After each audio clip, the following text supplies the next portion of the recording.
Olá, diretores, professores e educadores em geral. Sou Rocimar Santos Oliani, psicóloga e psicopedagoga e diretora do Cinep Paraná. E hoje estamos aqui para mais um podcast para as escolas associadas ao Cinep Paraná. Conversaremos hoje sobre o transtorno de déficit de atenção e hiperatividade, dislexia e transtornos de aprendizagem, um desafio da educação atual. E ninguém melhor para conversar sobre esse tema do que o professor Sérgio Antônio Antoniucci. Professor Antoniucci, olá, tudo bem com o senhor? Como é que o senhor está? Olá, um grande prazer estar aqui conversando com os colegas professores. Isso eu gosto de falar. Né? Que bom. É um prazer, Muito bom. agradeço o convite. E que bom o senhor mais uma vez aqui com a gente já conversou um pouquinho sobre autismo, né? E agora conversaremos hoje sobre TDAH e dislexia e os transtornos de aprendizagem. Então, nesse nosso bate-papo, eu vou fazer algumas perguntas que eu acabei separando aqui, que são perguntas mais frequentes do nosso público, né? Das escolas associadas ao Cinep Paraná. Então, vamos lá. Professor Sérgio, quais são as principais causas para que uma criança não aprende? Por que uma criança não aprende? Né? Onde entra aí essa questão da dislexia e do TDAH? Eu sempre gosto de raciocinar de uma forma global. Nós temos que entender que existe um enfoque, assim, crianças que têm dificuldade na aprendizagem. Então, quando eu uso a palavra dificuldade, temos vários fatores. Por exemplo, o ambiente onde essa criança estuda, a escola, conforme uma escola com muitos alunos, o método, né, de ensino. Nós temos muitas crianças que não conseguem acompanhar um método, por exemplo, construtivista. Né? Nós temos, por exemplo, uma criança muito imatura. Eu sou um que luto e lutamos pelo corte. Né? A criança, 31 de março, é um corte, mas é importante. É diferente uma criança que faz 6 anos em janeiro e faz 6 anos em dezembro. A diferença é enorme. É um sofrimento, as crianças. Por exemplo, outros aspectos, às vezes, a criança está numa escola mais simples, vai para uma escola integral bilíngue. Então, existem fatores globais em relação à escola. Existem fatores familiares, famílias com problemas emocionais, por exemplo, alcoolismo em casa. Hoje, pais que terceirizam totalmente. É um problema. Eu sempre digo, médicos, a gente tem que trabalhar, a esposa tem que trabalhar. Então, às vezes, a criança ela fica sob cuidados de pessoas que não conseguem estimular. Mas é uma realidade. Então, existe esse aspecto geral. Além disso, pensar em crianças que têm bronquite, que têm algumas doenças pediátricas. E aí existem crianças que têm dificuldades neurológicas. Claro, casos graves, deficiência intelectual, autismo. Mas existem aí os quadros disfuncionais, que aí entra a dislexia, que é a disfunção de áreas do cérebro, por exemplo, que lidam com o processamento auditivo. Processamento visual também tem que entender. Ela tem dificuldade de memorizar e perceber, assim, sobre o aspecto visual, as formas das letras, por exemplo, e o processamento auditivo. E o TDAH é um problema disfuncional a nível neuroquímicos, de funções de neurotransmissores, entendeu? Então, eles têm um fundamento funcional orgânico. Né? Então, vamos começar aqui, iniciaremos com a dislexia. Né? Então, exatamente o que é dislexia? Então, dislexia é um transtorno que a principal definição é uma dificuldade em aprender a leitura e escrita. Ótimo. Né?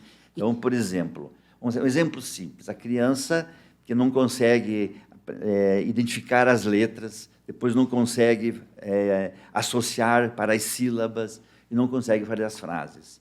E a criança, ela tem uma idade que ela tem que aprender. Se ela não consegue memorizar.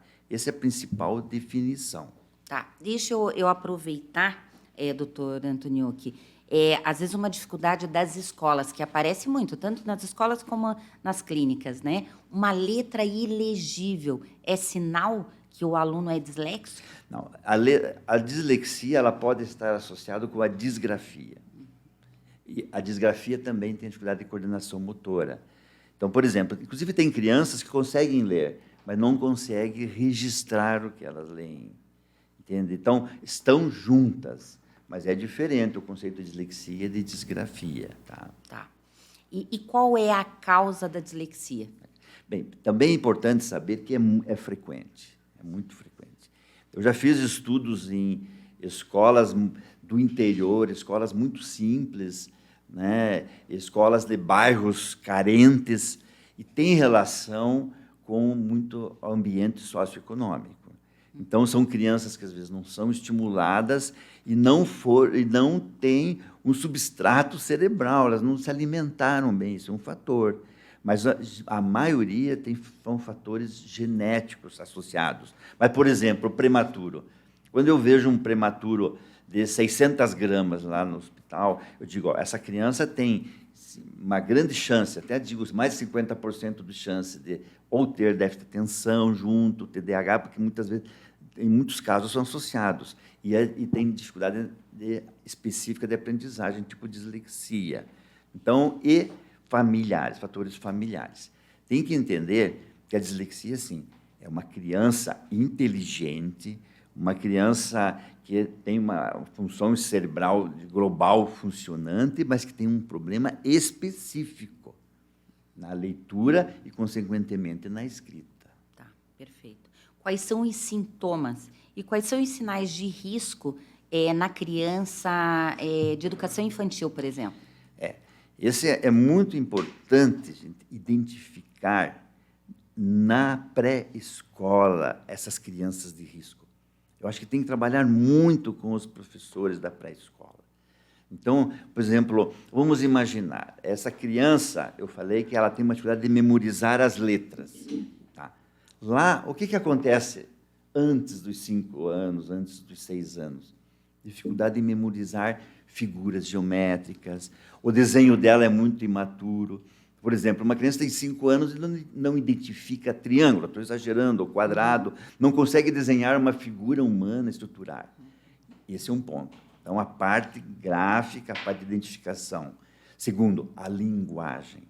Uma criança que tem dificuldade de expressar o seu pensamento, ela pode até, às vezes, não trocar tanto as letras na fala, não tem problema fonológico, mas o diálogo, a sequência de um pensamento.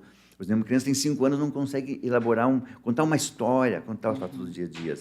E essa criança, muitas vezes, ela está desatenta porque ela não consegue entender o que é ensinado. Então, esse é o principal. Gente, uma criança que tem esses riscos, ela tem risco de ter dislexia. Tá. E quais são as comorbidades, doutor Antônio? Quais são os transtornos associados à dislexia? Esse é por exemplo, você vê lá, a criança tem dislexia, não consegue ler e escrever. Mas temos transtornos que, às vezes, são mais preocupantes. Então, por exemplo, depois dessa criança, eu falei da pré-escola, ela vai no 1º ano, no 2º ano. Ela, por exemplo, iniciou o 1º ano. A professora, ela já vê que um grupo das crianças aprendem a ler e escrever. Mas essa criança, vamos lá, se passaram 6 meses, ela não consegue. Opa, essa criança é diferente. Você já veja, eu estou falando de como identificar. É uma criança diferente da outra. A professora não precisa ser expert em dislexia, mas ela já está vendo se essa criança é diferente. E essa criança, olha, em 30% até mais, pode ter déficit de atenção, pode ter hiperatividade, pode ter comportamento opositor, comportamento de conduta. E um que eu vejo, principalmente quando é menina que se exige, ela passou, de repente, o 1º ano, foi para o 2º, não conseguiu aprender, autoestima baixa, sintomas depressivos, de ansiedade, né? Às vezes, olha, vou dizer um exemplo, a criança chegou no 3º ano, qual o problema? Olha, ela não quer mais comer, ela não quer sair, não quer brincar, ela pensa em ir para a escola, começa a ter dor na barriga, começa a ter ânsia, ter vômito, cefaleia, e ela, às vezes, ela diz que ela pensa em morrer, ela se acha burra. Então, você vê, problemas emocionais secundários, e podendo chegar a sintomas depressivos, sabe? muita ansiedade. A partir do momento que os professores eles observam uma criança, identificam, né, exatamente sinais, sintomas, como o senhor está falando. Quais são os encaminhamentos, né? Qual seria, como é feita uma intervenção nesse caso? O primeiro passo é uma tentativa de que a escola avalie a situação, vamos dizer assim, a professora, com a coordenação, tentar identificar o que está ocorrendo. Será que essa criança está tendo algum problema emocional? Será que a forma com que estamos ensinando, vamos tentar, né, um período, ajudá-la ela na escola, tentar estratégias da escola. A seguir, sim, olha, fizemos isso, tentamos isso, chamamos os pais, vemos como é que está na família, como é que está em casa. Porque a criança, ela vai na escola, tem dificuldade, tem que ter um apoio familiar. A família é muito importante. A parceria, né? Muitas vezes essa criança é cobrada em casa, eles não entendem que a criança tem uma dificuldade, ela tem uma imaturidade. Depois dessa tentativa de conversando com a escola, avaliam, não, gente, essa criança não está evoluindo como nós queremos. Aí é importante, por exemplo, uma avaliação, pelo menos uma avaliação psicopedagógica, dependendo já uma avaliação com a psicóloga, se tem problemas emocionais, e a avaliação tendo uma fonoaudióloga, se tem problemas de linguagem. Nem sempre o primeiro encaminhamento é médico, isso é importante. Você, muitas vezes, consegue solucionar as dificuldades dentro desse enfoque pedagógico. Mas, por exemplo, nesta avaliação multidisciplinar, já se pode identificar a gravidade do quadro, já se pode encontrar os transtornos associados, aí sim é importante encaminhar para o médico. O senhor falou algo muito importante, que é essa parceria da escola com a família, né? Para poder, claro que facilita bem mais, para poder identificar e acompanhar a criança da melhor forma possível, né? Avaliação diagnóstica já no primeiro dia de escola, o senhor acha interessante as escolas trabalharem no primeiro dia de aula? Não, o que eu acho, não, criança? Eu digo, às vezes eu recebo uma criança que está há um mês na escola, eu já na avaliação já identifico as dificuldades, né? E às vezes eu tento falar com a escola diz, não, é muito cedo ainda para nós chegarmos a uma conclusão. Mas eu acho que uma professora experiente, uma coordenação experiente, 1 semana, 2 semanas, 3 semanas, 1 mês, já consegue. Já consegue. Eu acho que não no primeiro dia. Isso, né, eu vejo assim, que tem que ter um período de observação, de adaptação, né? Esse é um aspecto importante. Perfeito. Professor Antônio, que agora a gente falando um pouquinho sobre transtorno de déficit de atenção e hiperatividade. Então, vamos lá. O que é TDAH? Daí, TDAH também é um transtorno do desenvolvimento, né? Também frequentemente, você atende uma criança com déficit de atenção e hiperatividade, e depois você vai ter que ver. Nós temos crianças que têm só déficit de atenção. Também tem a menina, né, o menino. Aquele menino hiperativo, agitado, ele vem precocemente no consultório. Não significa que tem hiperatividade e impulsividade. E quando você começa a fazer a avaliação, de repente identifica que o pai era assim, a mãe era assim. Né? É a mesma coisa na dislexia.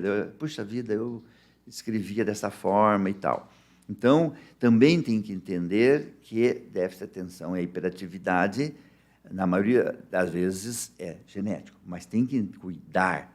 Às vezes, nós temos uma criança, ela é muito inquieta, mas ela é muito inteligente. Na sala, ela parece desatenta, mas ela pega todo o conteúdo. Olha, até eu chamo de criança superativa. É uma criança que rende. Observem bem, é uma criança mais inquieta, mas rende. E tem que cuidar, porque essa criança tem que ter esse comportamento, né, em casa, na escola, em outros locais também. Não é só, por exemplo, só na escola que a criança é assim. Algo está ocorrendo naquela sala de aula. Tá? Eu vejo que, às vezes, tem um pouquinho de confusão na palavra. Hiperatividade, uma criança agitada. A criança, se você pergunta para a professora, ela fez toda ali a tarefinha que era para ter feito em sala, mas daqui a pouco sai correndo na sala. Essa criança é hiperativa? Não, essa criança é super ativa. Não existe na literatura, eu chamo. Isso. Essa professora vai ter que ver o que fazer. Vai ser minha auxiliar, mais atividades. Né? Mas ele aprende, né? Tem que cuidar com os exageros. E temos que também entender que muitas famílias não colocam limites nos filhos, sabe? Então, a criança não tem limites na família, confuso. não tem limite. Então, ela chega na escola, ela parece que ela quer ver como se fosse a casa dela. Agora, a palavra que eu repito, tem que ter prejuízo. O prejuízo pode ser na aprendizagem, né? Ela se desorganiza, o material não consegue acompanhar, não faz as tarefas, na sala de aula levanta, né? Fica olhando para o lado e tal. Tem que ter esse prejuízo, ou um prejuízo no relacionamento. A criança hiperativa, ela tem dificuldade de brincar, né? Vamos imaginar, e olha, o diagnóstico pode ser já nos primeiros anos escolares, na educação infantil. A criança vai brincar com ela não tem paciência, ela sai correndo, ela não consegue se relacionar. Ela fica uma criança, às vezes, chata, ela fica uma criança, né, que não consegue ter vínculos, sabe? Então, os sintomas eles podem ser precoces mesmo, né? Ser precoce, né? Eu digo assim, pequenininho mesmo, né? E já começar, às vezes, né, a observar isso desde 2 anos, 3 anos, sabe, de idade. E como diagnosticar o TDAH? O TDAH é que tudo é clínico. Né? Então, às vezes, tem gente que chega lá, vamos fazer um eletroencefalograma para o meu filho para ver. Não é exames, assim, exame é clínico. Então, nós usamos, por exemplo, eu acho que o médico no consultório, o psicólogo, ele pode usar técnicas simples, por exemplo. Eu uso o DSM-5. Tem que cuidar muito, que a pessoa manda um questionário, o DSM-5. Lá, 6 itens, tal, tem que ter 4 itens, 5 itens. Esse questionário te ajuda a suspeitar. Entendeu? Não é um questionário que já te faz o diagnóstico. Então, você teria que usar critérios, por exemplo, DSM-5, por exemplo, muitas vezes precisa de uma neuropsicóloga, precisa de um complemento. Mas os casos que não há dúvida, você utilizando esses critérios clínicos, você já pode fazer o diagnóstico. Então, por exemplo, é importante uma criança que a professora vê na sala de aula, que ela explica para a criança é bem isso mesmo, ela fica no mundo da lua. É uma criança que levanta na carteira, não consegue, tal, se intromete na conversa dos outros e tal. Todos aqueles itens que todos conhecem, é só entrar na internet, que tem, juntando esses itens, e que ocorrem em vários locais, e a criança tem prejuízo, não consegue terminar, faz tudo rápido para terminar, entende? Então, tem critérios clínicos bem definidos para você, vendo que aquela criança não está conseguindo aprender por causa disso. Mas tem que pensar, essa criança pode ter uma dificuldade de leitura e de escrita junto, pode ter raciocínio lógico. Não é o TDAH o principal, são as comorbidades associadas. E o mais problemático é o TOD, opositor desafiante, não aceita o que a professora fala, condutas, briga com outras crianças e tal. Então, você diz, é só o TDAH? Não. Veja as comorbidades e a incapacidade de outras áreas funcionais. Por isso que é importante a TDAH e dislexia. Perfeito. Existem diferenças entre meninos e meninas com TDAH? Existe. A menina, o diagnóstico muitas vezes é tardio, sabe? Porque eu sou professor na universidade, né? E eu vejo que hoje temos muito mais alunas meninas, né? Até eu brinco. Gente, essas meninas estão entrando muito porque o vestibular exige muita redação e escrita. E as meninas são craques né, em escrita. Mas em várias áreas, direito, medicina, meninas. A menina, ela não tem tanto a forma hiperativa, essa forma inquietude, essa parte de impulsividade. Ela é mais a forma desatenta. E a menina é muito lutadora e mais esforçada, então não se identifica precocemente, sabe? Então, às vezes, ela chega no 3º ou 4º ano já com aquela ansiedade, aquela responsabilidade. É diferente do menino, que ele geralmente é a forma mista, desatento e hiperativo. Então, esse tem Mais que ficar fácil de identificar. muito atento. Uma menina luta, ela tira um conceito 6. Né? Opa, mas ela tem a desatenção, mas não é identificada. O TDAH ele pode ocorrer com crianças com transtorno de espectro autista? Bom, esse é um outro ponto que antes dizia assim, a definição, TDAH agora ocorre antes dos 12 anos, a criança tem que ter inteligência normal, tem que ter audição normal, visão normal e tal. Tem que estar com todas as outras variáveis normais, o nível de atendimento em casa, socioeconômico adequado. Isso mudou. Nós temos o TDAH no autismo leve, às vezes. Autismo, por exemplo, o autismo leve, Asperger também, que ainda usa o nome, ele tem um autismo, mas às vezes não é o autismo mais importante, é o TDAH. É a dificuldade de grafia. O autista, ele tem muita, isso que você falou, ele tem muita disgrafia, muita dificuldade. E a deficiência intelectual também tem TDAH. Então, por exemplo, quando você vê uma criança que tem essas limitações, você tem que pensar que o TDAH é uma comorbidade, um transtorno associado, que talvez seja o mais prejudicial no caso. E com crianças com altas habilidades superdotadas também? Esse é um outro ponto. A criança com alta habilidade, ela, às vezes, a aula é muito chata para ela e tal, e ela, às vezes, de uma forma comportamental, ela começa a ficar inquieta na sala. Isso é comportamental. Mas o TDAH pode estar junto. E, às vezes, a pessoa diz, não, ele tem só TDAH porque tem outras habilidades. Não, você tem que cuidar, que é um problema importante nessa criança. E tem que cuidar com o diagnóstico de altas habilidades. Às vezes, a criança tem altas habilidades numa área. Isso não significa que é para todas, né? Mas o emocional dela tem baixa habilidade no emocional.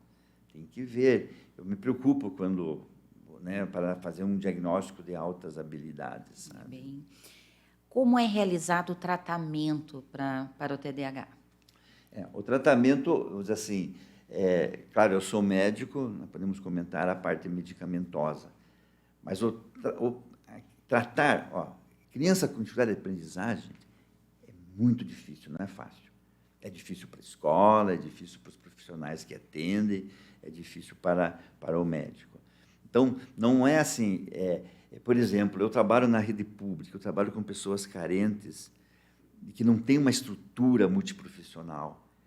Eu até fico assim, olha, gente, nós medicamentalizamos essas crianças, porque às vezes não tem o que fazer diferente. Difícil. Né? E você, por exemplo, se ela tem uma dificuldade na leitura escrita, tem que ter um apoio pedagógico.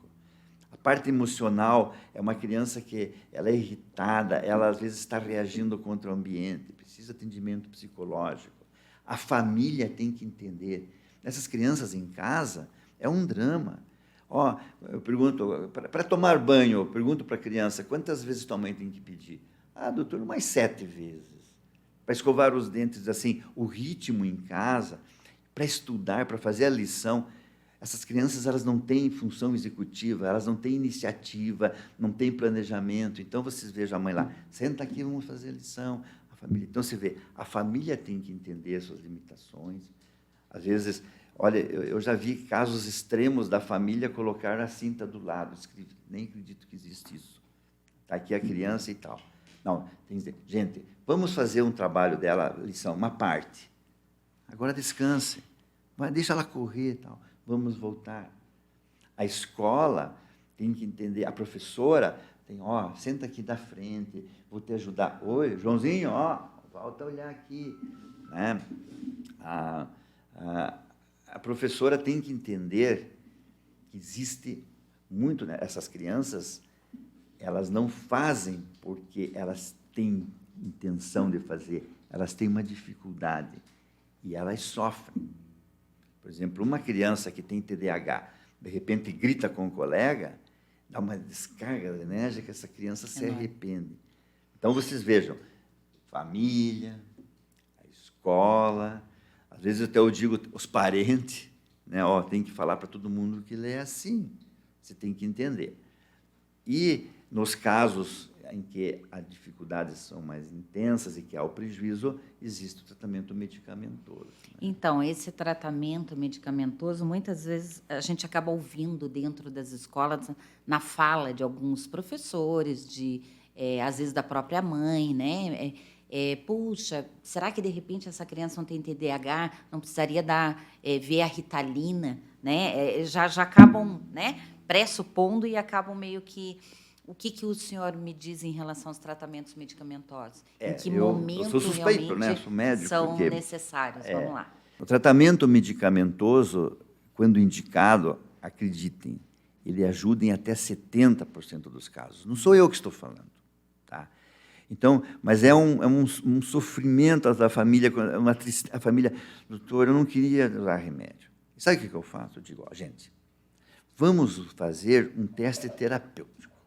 Vamos usar 2 semanas, ó, fica com o meu celular, pode entrar em contato comigo a qualquer momento, porque pode ajudar. E nós vamos usar esse medicamento, a professora não vai saber, os terapeutas não vão saber, não vão ter conhecimento.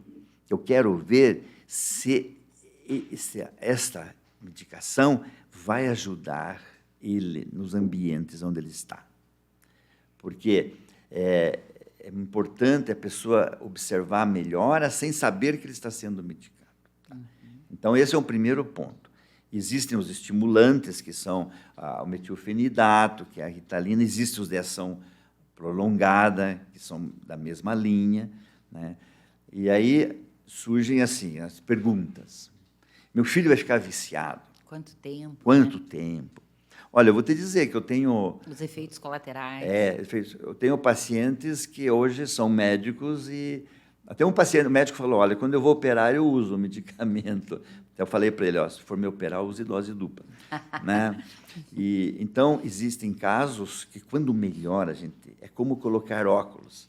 Não estou querendo forçar o tratamento. E vai até a faculdade, às vezes. Sabe? Então, isso é um ponto que é importante. Mas, quanto tempo usar? Vida, então. Hã? A qualidade de vida, ele acaba favorecendo uma qualidade de vida melhor. Isso. Quanto tempo vai usar? Então, vai depender... Por exemplo, tem casos que se usa até o ensino médio. Né? Eu vi um menino agora, ele usava... Agora, a família... Até semana passada me falou, doutor, ele não usa mais nada. Ele entrou na odontologia, ele adora odontologia. Lembra?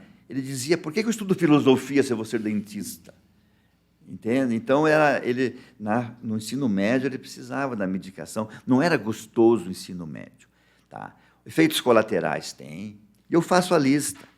Eu até brinco. Gente, vamos fazer o seguinte, eu vou fazer a lista dos efeitos colaterais principais e não leiam a bula. Então, eu coloco, se diminui o apetite. Tem casos que diminui o apetite, esses medicamentos que são estimulantes.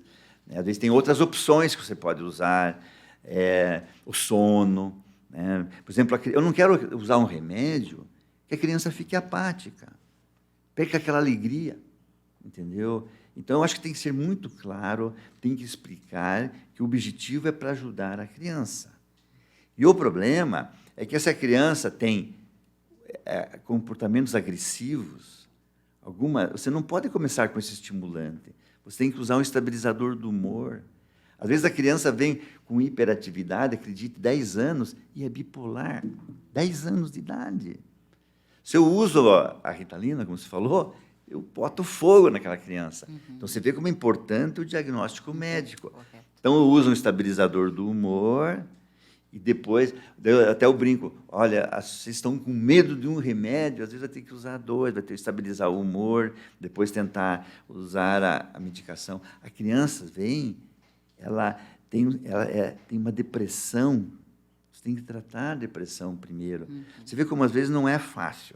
Mas, por sorte, a maioria, você só usa para a atenção e a concentração. E tem alguns dados, por exemplo, eu digo, não use no final de semana, às vezes não usa nas férias. Embora alguns dizem, poxa, eu vou agora para a praia, poxa, deixa eu usar um pouco na praia, né? Então, existe o seu lugar. E tem tempo para ser utilizado ou tem acasos que... Como que é? Eu muitas vezes, assim, por exemplo, às vezes eu uso a medicação, é interessante isso. A criança melhora e eu começo, às vezes até eu fico em dúvida se não é feito placebo, porque melhora espetaculares e tal. Mas, em muitos, eu reinicio o ano seguinte sem medicação. Então, tem casos que às vezes usam 1 ano, tem casos que usam 2 anos.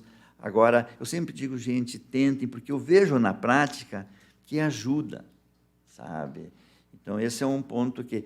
E a dificuldade é que, às vezes, disléxicos com TDAH, eles podem chegar no 1º ano, às vezes chegam no 3º ano, às vezes no 6º, quando tem 10 professores, e às vezes no ensino médio. Então, às vezes, demoram para ser diagnosticados e atendidos, sabe? Qual a interferência do TDAH na vida social da criança? E consequências até na vida adulta, né? Olha, vamos falar do adulto, né, também. Olha, tem vários graus de TDAH. Olha, tem casos assim que dói. Olha, eu sofro com meus pacientes, até eu digo que talvez, se eu infartar um dia, eu vou dizer assim, nós vamos comentar esse aspecto de que, às vezes, eu quero segurar a criança e vai para frente essa criança, eu vejo a criança com seus problemas emocionais, né? Mas, olha, eu sofro assim quando a mãe diz assim, olha, eles convidam para o aniversário a irmãzinha, mas não querem que o irmão vá. Difícil. Então, se a medicação funciona, isso é interessante. Ela vai no aniversário, eu digo, mãe, dá o remédio antes do aniversário, né? Infelizmente, tem que dizer que, às vezes, o medicamento é tão assim. Então, a criança, ela tem dificuldade de socializar. Lembra que eu falei do prejuízo? Aprendizagem e socialização. Tá? Então, esse é um... Né, o que é interessante que é discutir que, na evolução, essas crianças que são hiperativas e tal, eles melhoram da hiperatividade no adolescente. Mas eles ficam mais desatentos, o adolescente. O adolescente voa mais, isso é importante saber. Eles mudam, mas eles continuam com déficit de atenção. E o adulto, gente, tem trabalhos que até 60% dos adultos, outros dizem 70%. Só que o adulto muda a forma de ser também. É mais para desatenção, embora hiperatividade persiste, tem mais acidentes, muito divórcio, sabe? Eu tenho um amigo que ele é hiperativo, sabe? Eu não viajava com ele, sabe? Ele 160 ia passando, inclusive acidentou e faleceu. Eu digo, puxa, provavelmente, né? Eles não têm, por exemplo, manter amizades, eles têm, por exemplo, emprego. Ele está lá, e ele não suporta, às vezes, o chefe, né, do emprego. Então, adultos têm que saber, é importante, Vini, que tem tratamento. Se agora adulto se diz, puxa, eu não se organizo, eu deixo tudo para a última hora. Essa é uma forma assim, ó. Inclusive as crianças, o trabalho. Segunda-feira tem que entregar o trabalho. Começam, mãe, tenho que fazer um trabalho. 10 da noite de domingo. Então, vai deixando tudo para outro dia, e vai acumulando. Então, o adulto tem que entender que, às vezes, o teu casamento vai melhorar a tua disposição, o teu rendimento no trabalho. Tem muitos adultos que estão com TDAH, começam a achar que é só ansiedade, sabe? Isso que o senhor falou é fato. Muitos adultos que, inclusive, descobrem, né, que tem TDAH na vida adulta mesmo, né? Então, aí o processo, como que funciona? Quais os encaminhamentos para um adulto, por exemplo? O adulto, eu penso assim, eu encaminho os adultos para, por exemplo, primeiro tenho 2 médicos que sabem identificar adultos, um neurologista e um psiquiatra. Eu atendi os filhos deles que tinham TDAH, porque tem que cuidar, porque o adulto ele vai chegar num médico, no psiquiatra, no neurologista, e o sintoma que está aparecendo é a ansiedade, é a depressão, é uma pessoa que está desanimada, entende? esse médico tem que ter um olho clínico e saber que por trás existe um déficit de atenção, existe um TDAH que ele não está rendendo por causa disso. Qual que é o macete? Qual que é o sinal? Como foi na infância e adolescência? Porque se o adulto era tranquilo, chegou lá aos 30 anos, 35 anos, começa a ter TDAH, opositor e tal, não, é um quadro psiquiátrico que está desencadeando. Não, ele já tem que ter um histórico e ele evoluiu. Esse é um macete para o diagnóstico. E ajuda muito a tratar as ansiedades, os fatores associados, mas lembrar que ele precisa de um medicamento para o TDAH. Doutor Sérgio Antoniucci, vamos falar um pouquinho de retenção. Então, só para a gente poder analisar um pouquinho as crianças, né? Uma criança que sai da educação infantil e, no caso, já vai para o primeiro ano, que já começa a perceber algumas dificuldades da criança. Essa criança, de alguma forma, do Fundamental 1, ainda ela acaba sendo... passam, né, literalmente para o Fundamental 2. Como que o senhor vê essa questão da retenção? Né? Que olhar é esse que as escolas devem ter em relação a uma criança com TDAH? É claro que a gente vai falar um pouquinho aqui também da questão do currículo adaptado para essas crianças. Como que o senhor vê primeiro essa questão da retenção aí? Eu fico assim, o que me angustia muito isso. Né? Então, por exemplo, eu vou citar 2 exemplos. Uma criança que veio do interior para cá, escolheram a escola, uma das escolas mais exigentes. Em agosto entrou a criança. Em 15 dias, a criança deprimiu, entrou em ansiedade, não quis mais ir para a escola. Daí eu falei para a escola, entrou em contato e tal, já pegamos uma equipe para ajudar. E o plano era assim, vamos adaptar o currículo dentro do que essa criança tem o potencial, mas já com um plano de que essa criança repita o ano escolar. Tá? E a escola foi bem direta e falou que não, que a legislação não permite, né? E até eu falei, mas e o emocional da criança, né? Tal. E foi tão trágico o final que, em outubro, a mãe tirou a criança da escola, ela disse, abandono da escola e vai para uma outra escola, e aí, como se abandonasse a escola, ele não vai repetir de ano. Entendeu? Esse é um ponto. Né? Outro aspecto, eu vejo, por exemplo, eu vejo crianças, isso se repete, gente. 3º ano, a criança ela está no pré-silábico. Acreditem, existe isso. Um exemplo, no pré-silábico, começando o silábico. Em uma escola que já é livros difíceis, textos difíceis. O emocional dessa criança está terrível, tá? Né? Ela percebe que não consegue, né? Não consegue. Daí eu até fiz um relatório, os pais estão tentando entrar na justiça e tal. E sabe que na justiça, às vezes, chega o juiz, a lei diz que não pode. Né? Eu fico assim, às vezes eu digo, e se fosse seu filho? Desculpe, eu apelo, sabe? Às vezes, né? Então, eu acho que tem momentos, por exemplo, terminou o 1º ano, gente, aquele menino, ele não reconhece as letras, gente, vamos lá, já deveria ter tido um currículo mais alternativo. Aí é outro aspecto, é difícil da escola fazer um currículo alternativo. Teve a pandemia, então hoje já foi sofrido na pandemia. As escolas, gente, não adaptaram. Na pandemia nós vamos reiniciar, nós vamos adaptar o currículo. Não adaptaram porque não é possível, é difícil. Tá? Então, por exemplo, a criança no 1º ano não teve os objetivos. Não, nós vamos para o 2º, no 2º nós vamos tentar ajudar, fazer umas aulas de reforço, né, conforme a escola, não consegue recuperar.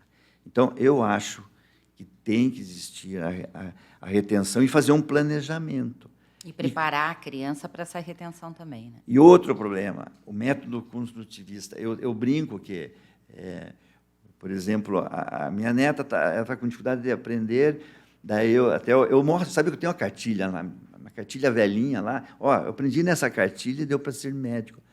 Daí eu peguei, eu me lembro da minha neta, vamos estudar a panlexia. A panlexia é um método silábico, né? Daí ela falou na escola, ó, eu estou estudando lá, e estou aprendendo. Daí a professora falou, mas isso não, mas aqui na nossa escola não é aceito. Daí eu mandei um recado, pode dizer para a professora que eu vou é velhinho, que eu vou é médico, velhinho, e ela aprendeu ajudando, entende? Então tem que rever os métodos, gente. Isso tem um aspecto, as crianças de 5 anos, já vi com 4 anos aprendendo, eu brinco assim, palavras complexas inteiras.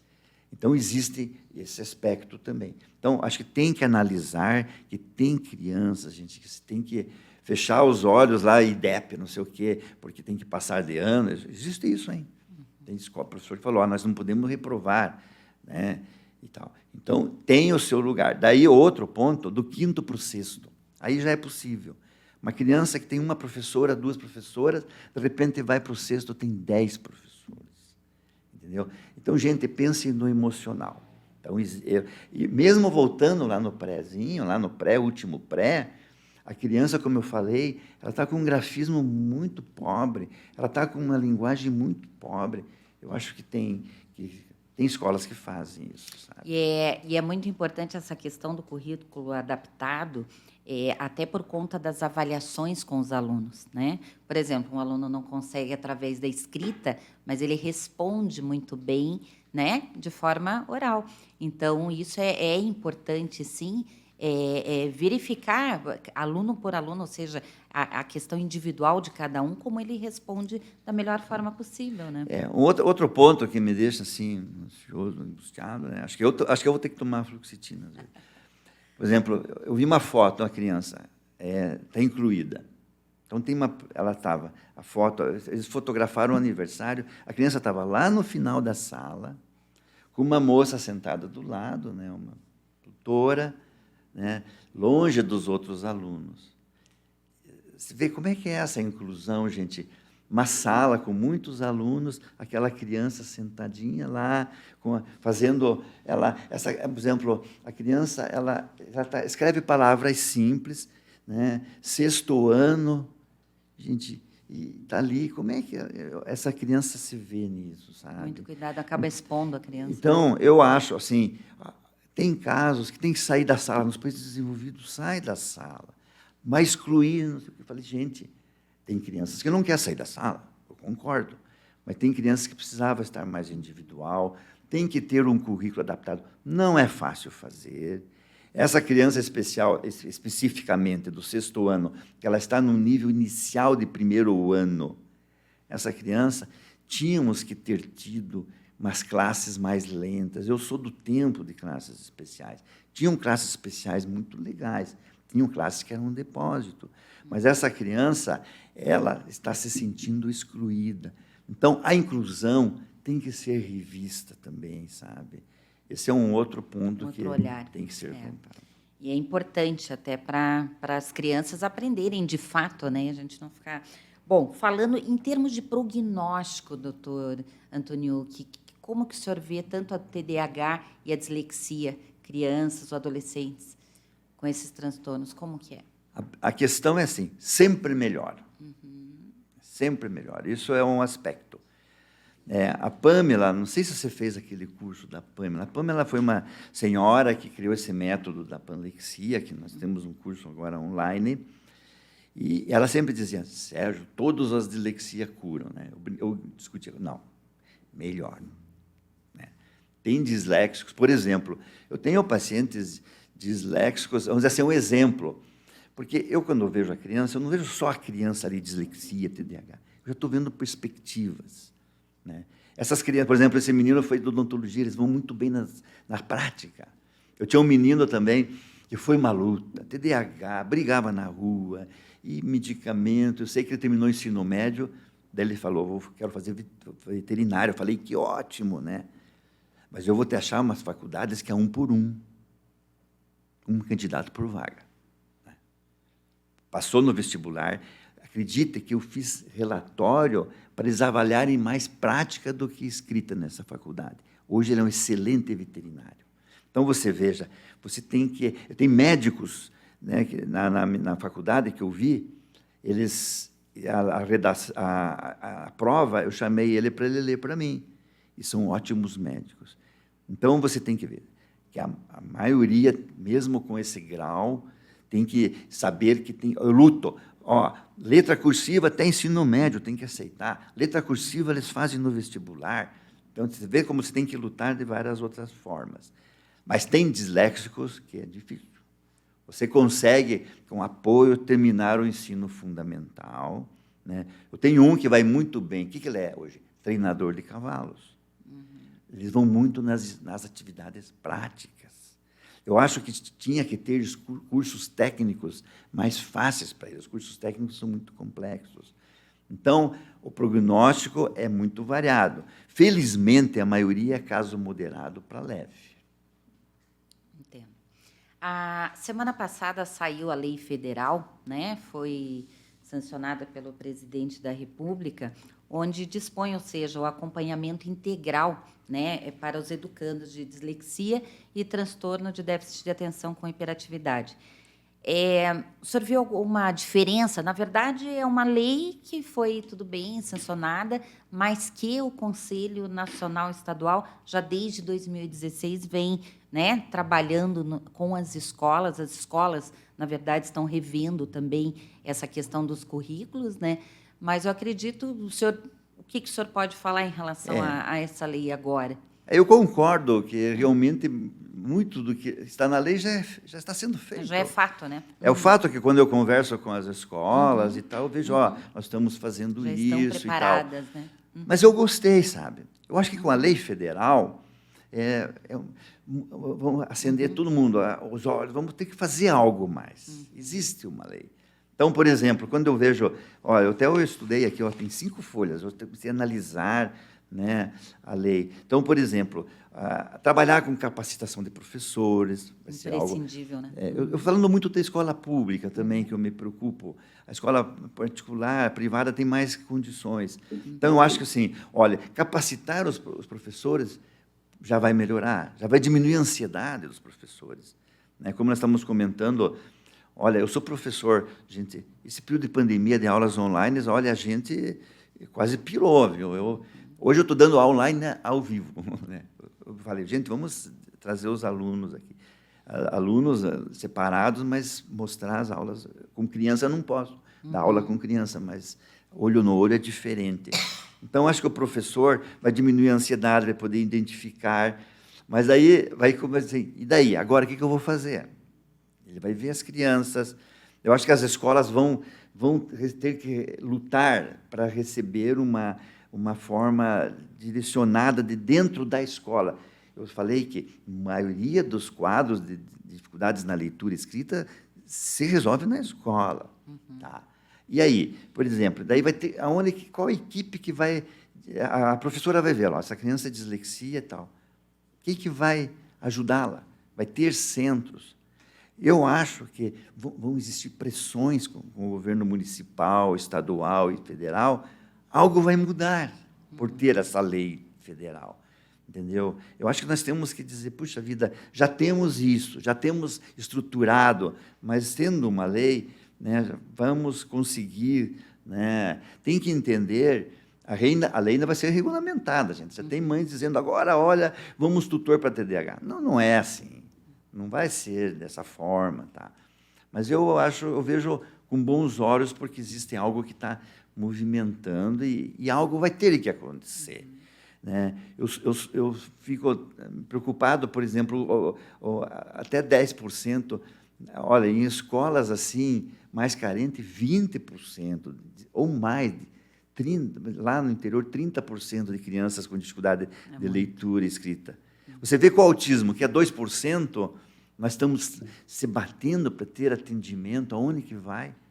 Mas eu acho que é válido. Eu acho que é válido, vai ser discutido. sentido. Que ótimo. Eu acho que é justamente abrir os olhos agora para pensar no como fazer, né? E no futuro. Isso mesmo, para melhorar cada vez mais e partir. Eu acho que é bem isso.